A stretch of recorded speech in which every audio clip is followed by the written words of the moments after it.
আমি ডিসেম্বর মাসে যখন নির্বাচন কমিশনের সাথে দিল্লিতে চিফ ইলেকশন কমিশনার এবং ফুল বেঞ্চের সাথে আমরা সময় চেয়েছিলাম, দেখা করতে গেছিলাম, আমি 31শে ডিসেম্বর দিল্লি থেকে বলেছিলাম যে ভোট চুরি ভোটার লিস্টে হচ্ছে, ইভিএম এ নয়।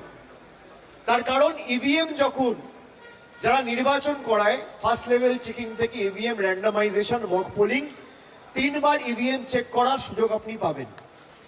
কিন্তু এই যে ভোটার লিস্টে চুরি হচ্ছে, দিল্লিতে বিজেপির একজন প্রতিমন্ত্রী তার অফিসিয়াল বাড়িতে বাংলোতে বিহারের 27 জন ভোটারকে অ্যাড করেছে। এখানে যদি আপনি নির্বাচন অবৈধভাবে, বাংলার পুরো ডেমোগ্রাফি চেঞ্জ করে দিতে চাইছে দেশের নির্বাচন কমিশন এবং অমিত শাহ।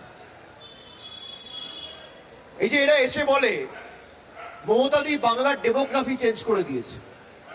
আজকে 6 মাস ধরে এসআইআর এ কাজ হয়েছে, কজন বাংলাদেশিকে এরা ডিটেক্ট করেছে বা কজন রোহিঙ্গার নাম বাংলার ভোটার লিস্টে ছিল, একটা সদুত্তর সিইওর অফিসও দিতে পারেনি, আর জ্ঞানেশ কুমার নির্বাচন কমিশনও দিতে পারেনি, দিল্লির কোনো নেতারা দিতে পারেনি, বিজেপির কোনো নেতারা দিতে পারেনি।